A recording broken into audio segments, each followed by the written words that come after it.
All right. Morning, everyone. How you going? It's good to hear. Good to hear that everyone's awake and talking to me. That's good. Can I just add one announcement as I start? This is one that Noah probably can't share because it relates to him. But in 2 weeks' time, 28th of September, we're going to be here, obviously at church if Jesus hasn't returned yet, and I kind of hope he has, but that's another story. But so 2 weeks' time, the 28th, our district superintendent, Peter Dobson, will be here to open God's Word for us. He's also here for another important role that day, and that is just to commission Noah into the role of youth and Next Generations Director. Now, I know we've already done that, I guess, on a church level, but I think it's an important day for Noah. I think it's an important day for the journey of us, and I guess I'd love to invite you. I know it's the middle of school holidays and everything else. It's not perfect and everything else, but I'd love you to come that day if you are able. And I hear there's a rumor that lunch has been added to the festivities, which is great. I don't know anything about the lunch, so if it's been organised, fantastic. Get after it. All good. So please come join us that day. I share that just to. I think it actually helps our message, believe it or not. This is another message in our series called The Search for Identity. I think this is about week 17 of this. I had about 14 to start with, and there's still another 3 or 4 I think to go. So we'll get there. It's all right. Now we've talked at length about Peter's journey, Peter's growth and development, the ups and downs and the mistakes and the failures. And he was the first to recognise who Jesus is. He was the one who was able to put into words that day in Mark chapter 8, I think it was, you are the Messiah. All right? He's the first guy to get it, but he's also the first guy to stuff it up, because about 2 minutes later, his assumption was that embracing Jesus' lordship was going to be an invitation to earthly success and comfort and glory.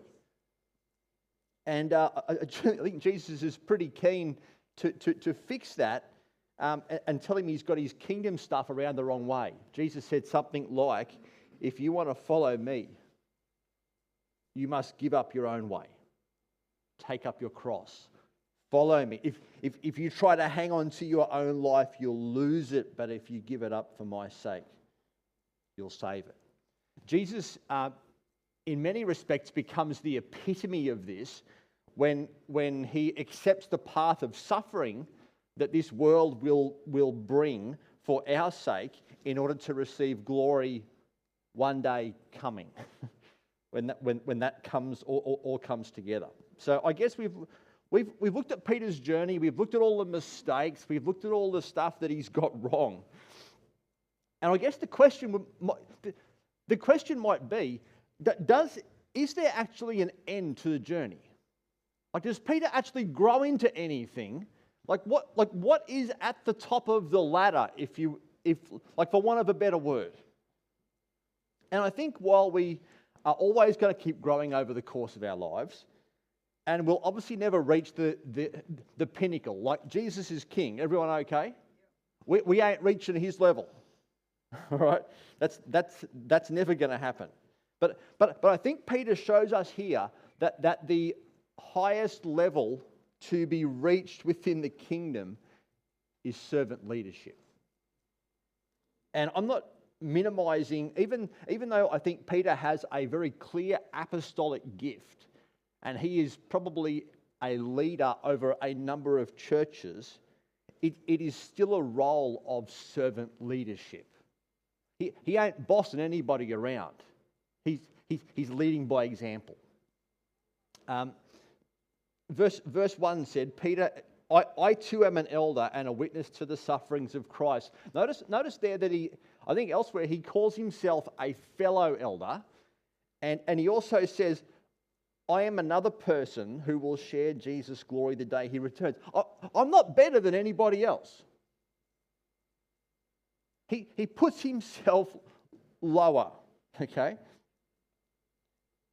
Just because I've messed up and learnt doesn't mean that I've made it anywhere. So I'd like to, I guess, suggest to you today that the highest position reserved in God's kingdom this side of eternity is not one of celebrity status. It sure is not one of motivational speaker.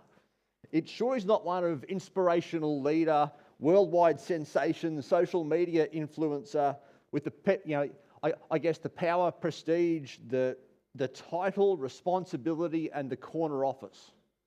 Now, I actually have a corner office, just so you know. That it really ain't that awesome, you know. Now, look, all of those things might happen along the way. You might actually, with God's grace, fall into one of those categories where you have a position of leadership. But ultimately, the highest position you can get to, in some respect, is suffering as God's part of the church family. All right?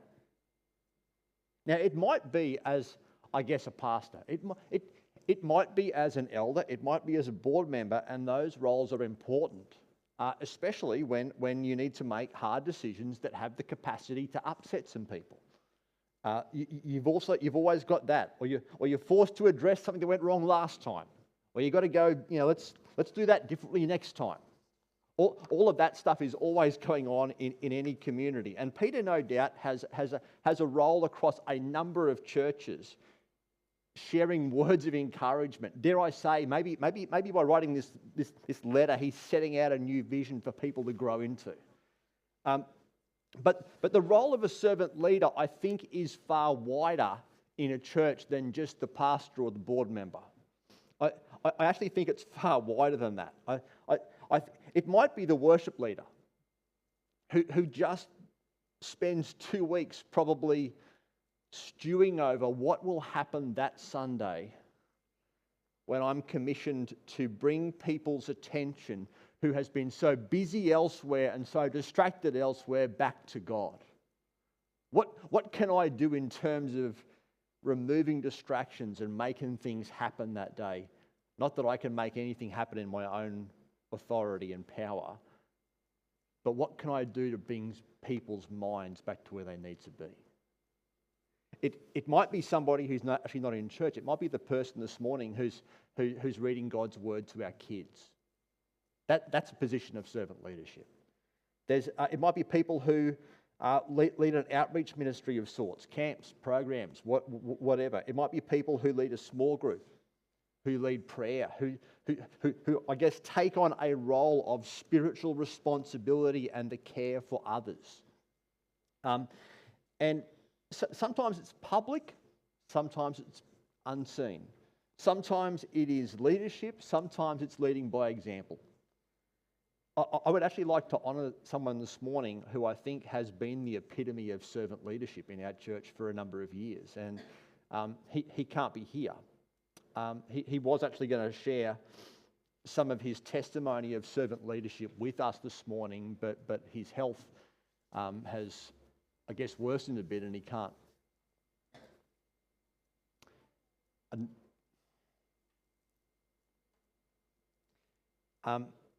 His name's Kevin. Most of you would know Kevin Carlson. He was going to share some of his testimony today. Many of us remember the day a couple of months ago where he got up here and prayed. Remember that? There was a day where, even though cancer was moving forward, and even though shortness of breath was coming, and even though he was rostered to pray, he didn't get up here and prayed. He got up here and prayed because he wanted to. That's servant leadership right there. That was one of those moments that people will remember for a long time. He was a regular fixture at prayer meetings. He was a regular fixture in the foyer before church, greeting people. There was a day a couple of years ago where despite being rostered for morning tea, many of us had COVID that day, and that's okay. Kevin poured coffee as well as shared the message as well as prayed for people. And regardless of what he did, and regardless of how well it went, and regardless of how church went that day, he walked out with a smile on his face, knowing it was a privilege to lead God's people.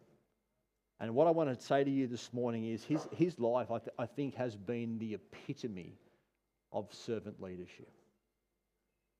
My little subtle challenge as I finish that thing would be, the church can't settle to have one of those people.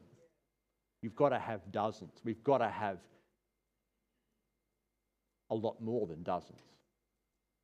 In fact, for what God wants to do in any church, the goal is for all of those people, for every person here who currently is here, and even people who are not, to be servant leaders. That is God's desire.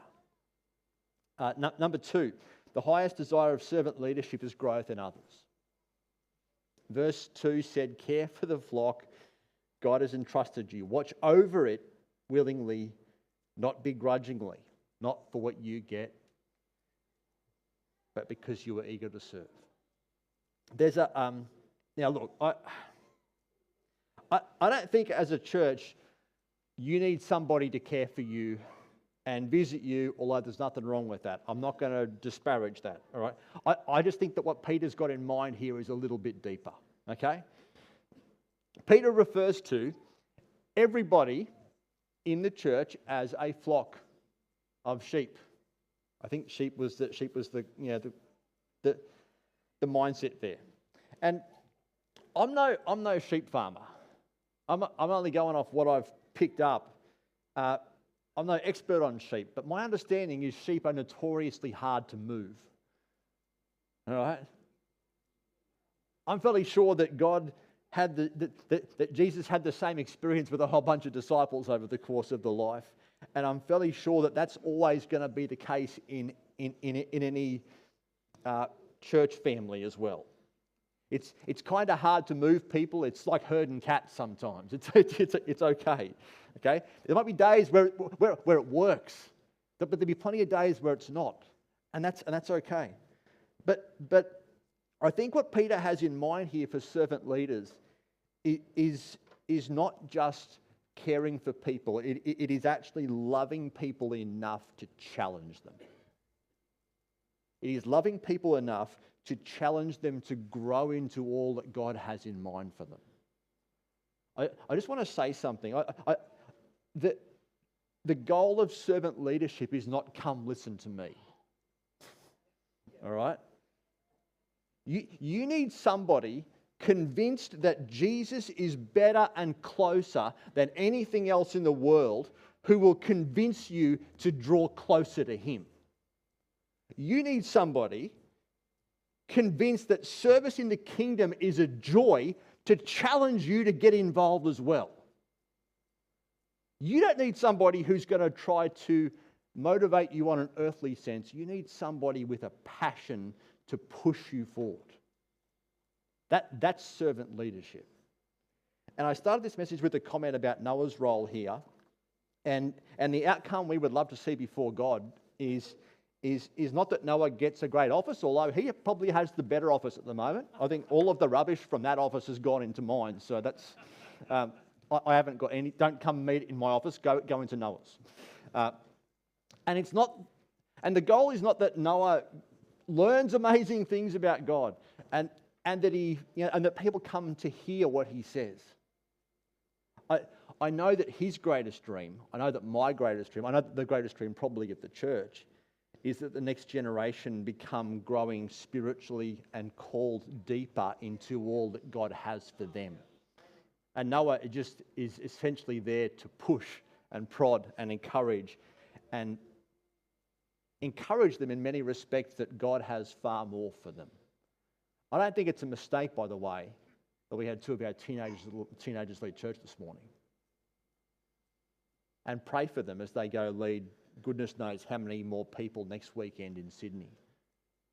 Let's just get in the habit of sending people, like Noah said.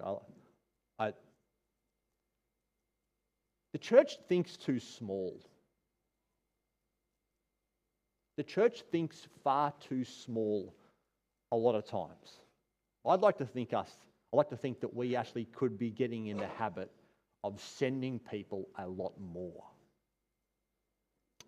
Number 3, the highest reward is not something here, it is a crown of glory. When the great shepherd appears, you will receive a crown of never-ending glory and honour. The really unhealthy thing about identity, especially for a bunch of Christians who are driven, is Christians who probably are driven to or seek out some earthly validation for or reward here and now.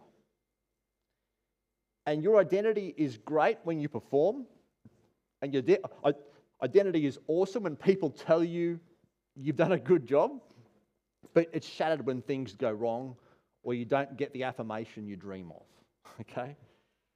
And there's nothing wrong with all of the benefits of, the achievements of ministry and leadership. I'm sure there's probably, it's going to bring larger audiences and growth and raising up people and the mission going forward and some wisdom about how to share the challenges moving forward and all that sort of thing.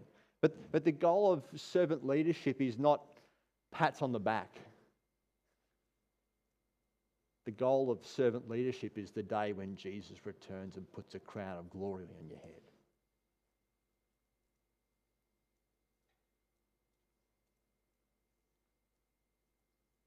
Everyone seems very, very quiet this morning. Why is that? Intently listening, all right? Maybe that's good, all right? There is a lot of people here this morning who are giving me nothing.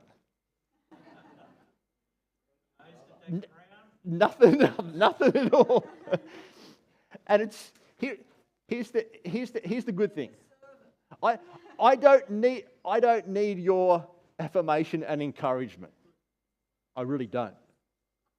You know what I'm longing for? I'm longing for that crown. I'm longing for that crown. If there are 4 people in this church, I don't care. If there's 400 people in this church, I don't care. I want that crown. I want that crown. And that is what identity, my friends, is all about. That's what servant leadership is all about. I want that crown. And I want those words, well done, good and faithful servant. That's what I'm after. And that's what you should be after too. All right? There will be a day where Jesus returns. There will be a day where his kingdom is established. There will be a day where he puts right all that is wrong. And there will be a day where he puts that crown on my head. And yours. And in that moment, everything you have given him will be worth it. All right? I am convinced that I reckon on about day 2 of heaven, most of us will be so annoyed that we didn't give him more. And that is not a recipe for burnout. Everyone okay? That is not a recipe for burnout. It is an invitation into doing what God has called you to do. All of you. Okay? And while the ultimate reward will come on the day that Jesus returns, I think you should also expect the healthy affirmation of your church family as well. All right? Now, this morning, there are a handful of cards that were handed out at the front door this morning. Those are for somebody who serves you well and loves you well. All right? I'm fairly sure that it would not be difficult for each one of the people in our church to think of somebody who serves and loves you well. And I simply want to invite you this morning and would probably benefit from a word of encouragement. So can I encourage you this morning in some... Please don't send them to me. Everyone okay? You can... Yeah, that's right. I'm good with the crown. I'm fine, all right? But pick one up, pray about it, think about somebody who would benefit from that. Write it this morning before you leave and give it to them. Don't let it sit on Don't let it sit on your fridge. Don't take it home. Give it to somebody. All right? Let's actually get in the habit of honouring our servant leaders. The people who do it well, let's get in the habit of honouring them well. The last question, how do you sustain a life of servant leadership? Because let's face it, most people step into positions of responsibility for whatever reason, because of need or opportunity or time and everything else. But over time, life gets on the road. Yeah? Life stuff happens. Discouragement sets in, exhaustion sets in, failure happens, things don't go to plan, circumstances push you beyond your capacity. I'm convinced that every church, not just ours, but every church has plenty of servant leadership capacity. But at the same time, there are also countless obstacles that the church puts in front of you, that Satan puts in front of you, that you put in front of you to prevent you taking that step of faith. And we need to fight, I think, that human tendency that says it's just easier over here from the sidelines. No, it's not. This passage, I think, tells us how to sustain a life of servant leadership. So I want to share this with you because it's actually really relevant for me. Number one, live light. All right? When you set out to serve or you set out to lead, you begin taking on everyone else's baggage. And over the course of years and everything else, it starts weighing you down. And over the course of years, it begins wearing you out. And I just want to say that none of us are meant to carry or supposed to carry those burdens. I don't think it's a mistake that there is a verse in verse 7 there that puts it all in perspective. Give all your worries and cares to God, for He cares for you. So rather than own them yourself, and rather than carry them yourself, the idea is to download them regularly to the Great Shepherd. It is to learn to live light and release the burdens you carry to God, because you weren't made to carry them. All right? And dare I say, maybe create some healthy boundaries about how much you carry, and lovingly find ways to say no. All right. Number two, trust God to supply. We skipped over a verse last week that I really thought was actually worthwhile. I always go back and read the same passage I preached last week, and I always notice one thing I miss. And this week is no different. Do it all with the strength and energy He provides. Not the strength and energy you've got. Not the strength and energy that you can drum up. Not the strength and energy that you need. Do it with the strength and energy that God provides. I actually think every sermon I have shared in this series has actually finished with an illustration about drinking from a deeper well, hasn't it? And I honestly feel in this last couple of weeks, in my capacity where I am, I feel like I am far beyond my capacity to do a lot. I'm well and truly past my own capacity. But I think actually in God's grace, He's teaching me one very, very important thing, and that is you can drink from a deeper well. It actually is the only way you can sustain what you're doing sometimes. I am going to try to go slower one of these weeks, eventually, because it can't continue the way it is. But it makes no sense in a week with deadlines and due dates and people who need you to spend hours reflecting in the prayer room on a verse that changes your life like this. Those who wait on the Lord will renew their strength. You know the funny thing? It works. It works. I started Thursday morning this week having to write a sermon, having to write something for Trish's mum's funeral, having to do about 3 other things.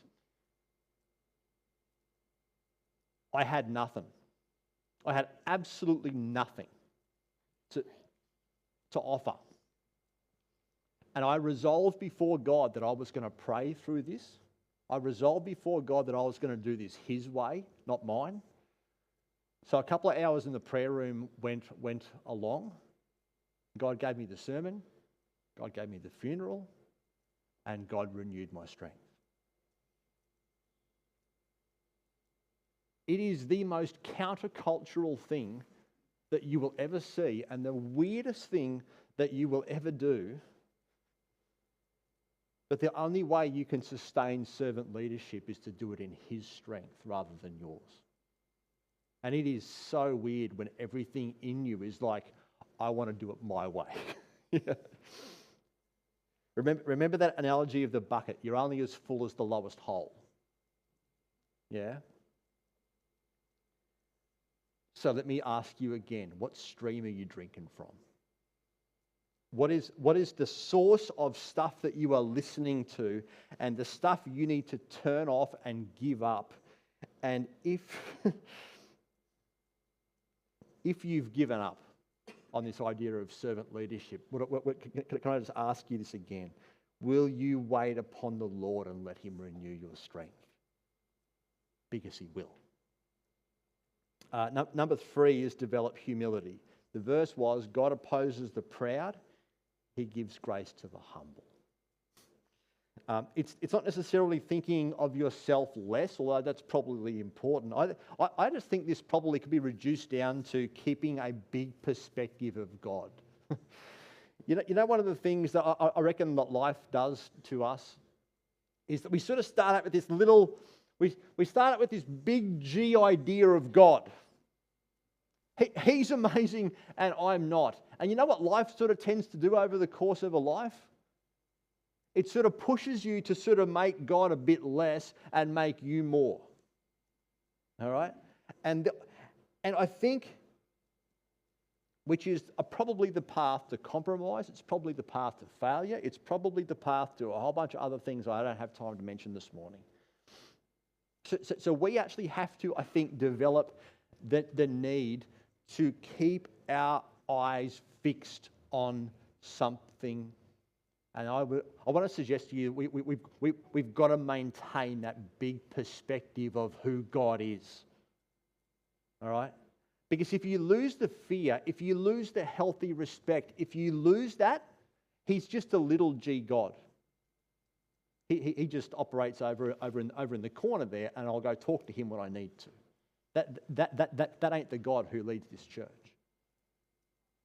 Okay. I find myself going back to Isaiah 6 a lot. I don't know why, but it says this. It was the year King Uzziah died that I saw the Lord.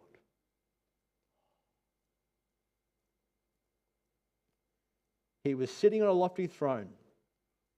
The train of His robe filled the temple.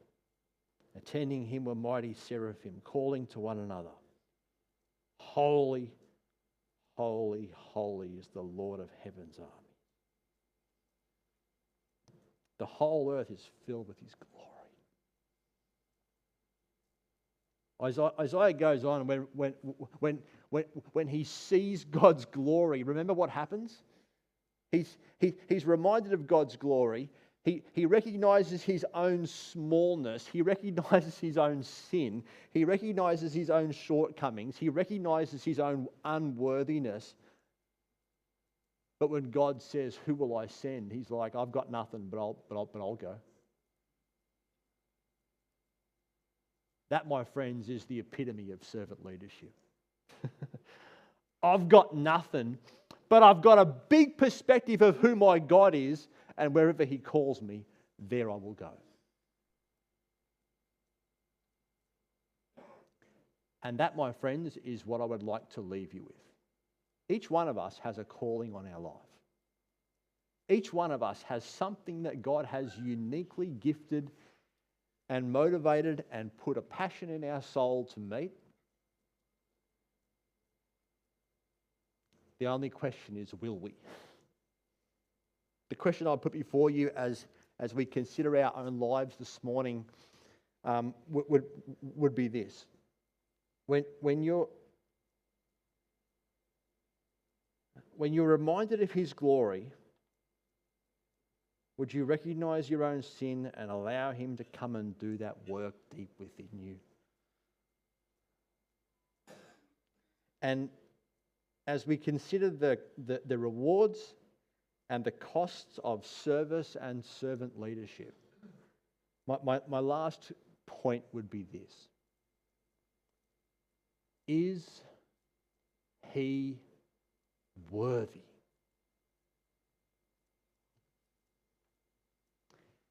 Is he worthy?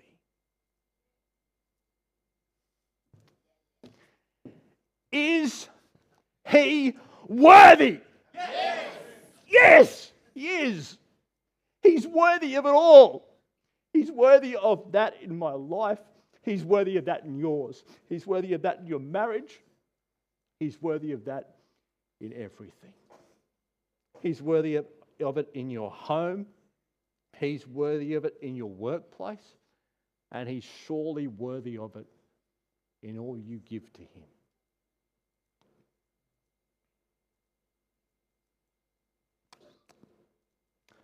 Let's pray, shall we?